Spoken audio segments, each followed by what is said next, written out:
The following contest is a steel cage match. Making his way to the ring from Brooklyn, New York, weighing in at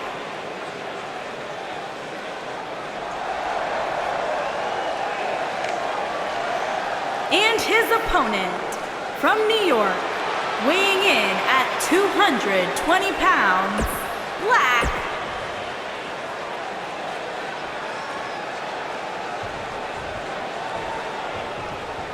And here we go with what will undoubtedly be a thrilling steel cage match. Look at them, locked inside that cage like a couple of rabid animals.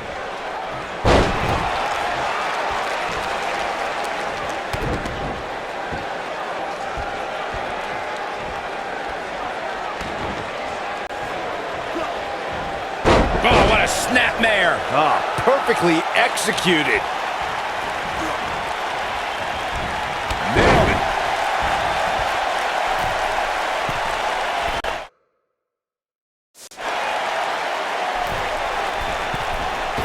You gotta believe this one's over.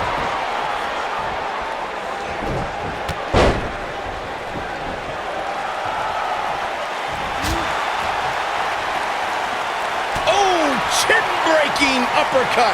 He's taking some offense. I fully expect him to bounce back, though. This is the type of one-on-one atmosphere where he thrives. Yeah, he's taking on some offense here, but that's to be expected, especially considering who he's in the ring with. Well, this certainly escalated in a hurry. I don't think any of us expected to see him fall behind so quickly. What a stomp. Good grief. At the elbow. Oh, my goodness, crushing it.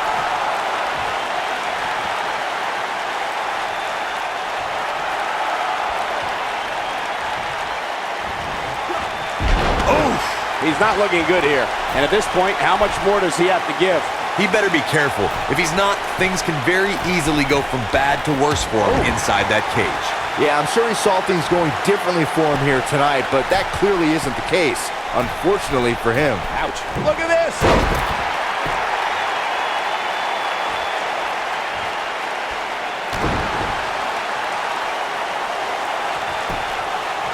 The cover. And he kicks out. What a kick out. Got the head scissors of Biden. Oh, man, that's just nasty.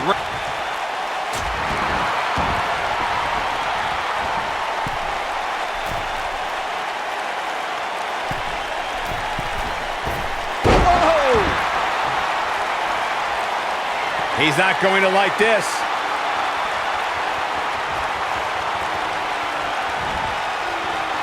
Across the shoulders. Slam! That's how you put an exclamation point on the end of a match, guys.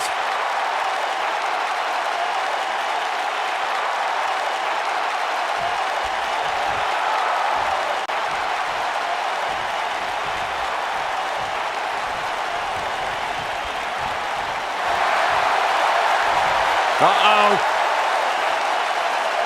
Is he done?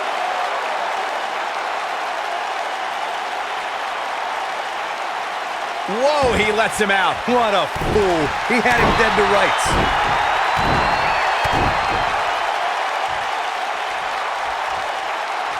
Here he goes. Is he done?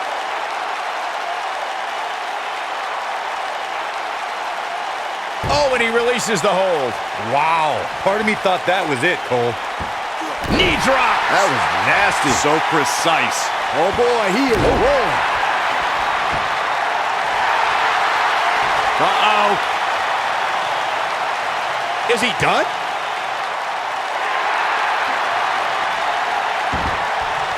Wow, he got out of it. Yeah, I'm not so sure he had it fully locked in. What a clothesline! Ouch. He's going for the pin. Gets the shoulder up. Wow, what's it going to take? Not quite. Looking for the finish.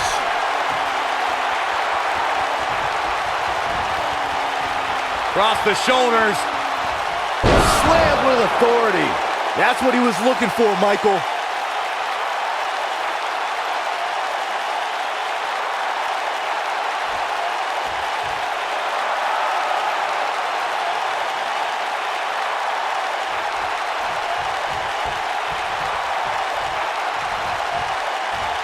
What's going to happen here? Oh, what a backbreaker. Man, just ugly impact. Looking for all the glory here.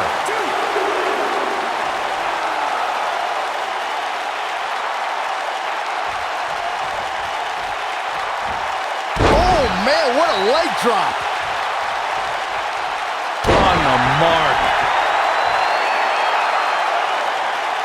Head scissors applied. Ooh, look at this. Oh, boy, he is rolling. He's looking at it. This might not have been a wise move for him here, Michael. He forces his way free. Man, he just has so much resolve. Set him up. Before 2017's Extreme Rules, there were just 3 previous tag team matches where championship gold was decided inside a steel cage in the history of WWE special events. The Hardy Boys were in 2 of those matches.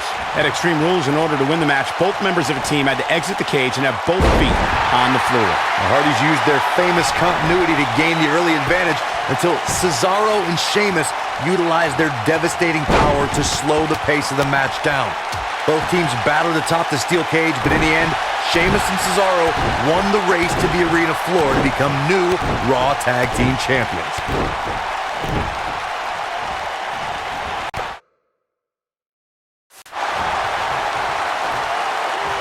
What a strike.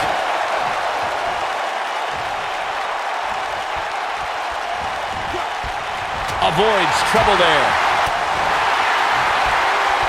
Oh, and a backbreaker. Right to the spine. There's a certain feeling that comes over the combatants in a steel cage match once they hear the door close and see the official lock it. A superstar must know that their body is going to be thrown against the steel, that their face will most likely be raked across the cage, and that anything is legal in this environment.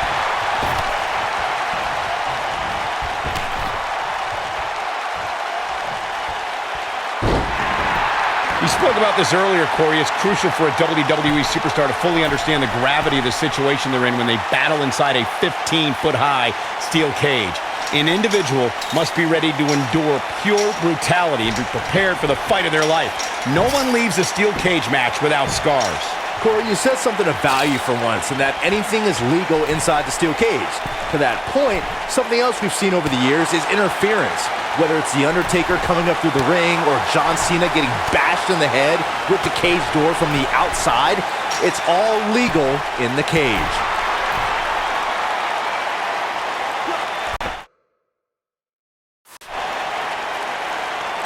Dodges that one. This might be it! Oh, my. Look out!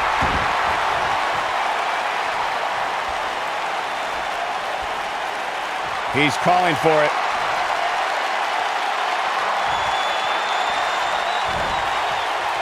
Across the shoulders. Down, Samoan driver.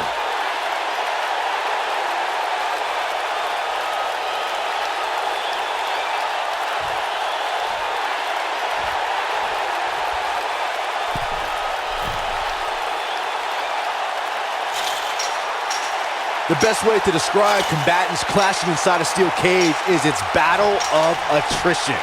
Sometimes a superstar is left with no choice but to fight fire with fire and do whatever they need to do in order to win the match. And sometimes it comes down to a superstar doing whatever they need to do in order to survive.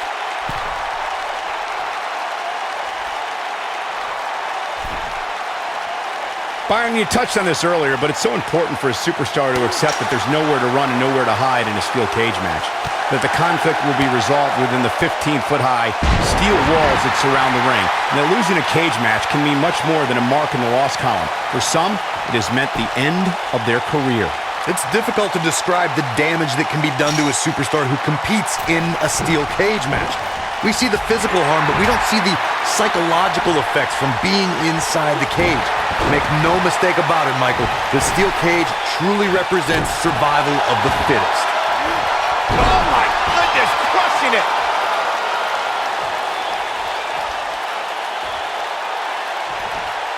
Leg drop! He knows he's in trouble.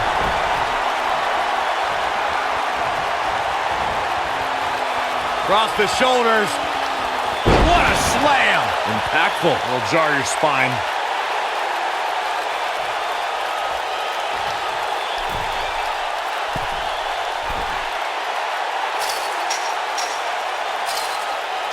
According to historians, the twisted metal that we see as part of steel cages today dates back 80 years. To settle a dispute between competitors Jack Bloomfield and Count Pietro Rossi, the two met inside a ring surrounded by chicken wire. At first, these types of matches were referred to as fence matches.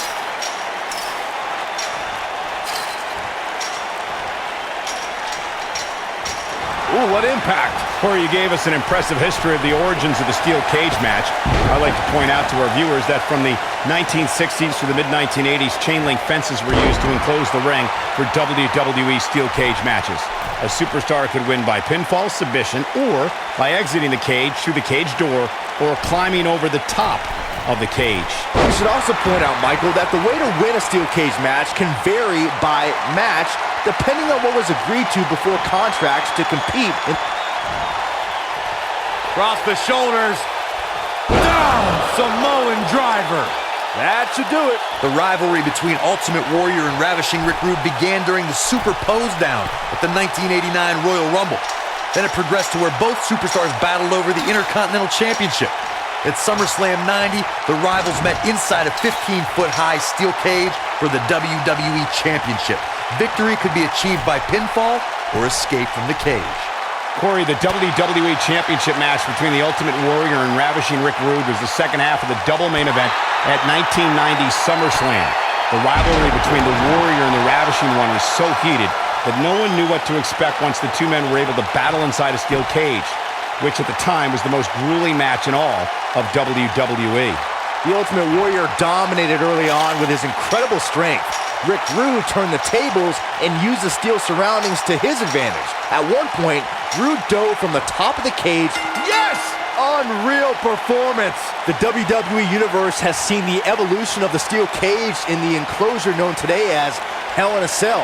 The first time an enclosed cage was seen was in October of 1983 in the last Battle of Atlanta. The enclosed cage was seen a few years later in the War Games match from the NWA. There were even cages stacked on top of each other, like WCW's Here is your Tower winner, of Doom. Black Porter. A very impressive victory. That was simply a case of one guy determined to prove his dominance over another. As we close the book on this match, I need to remind everybody just how big of a win this was. Simply amazing.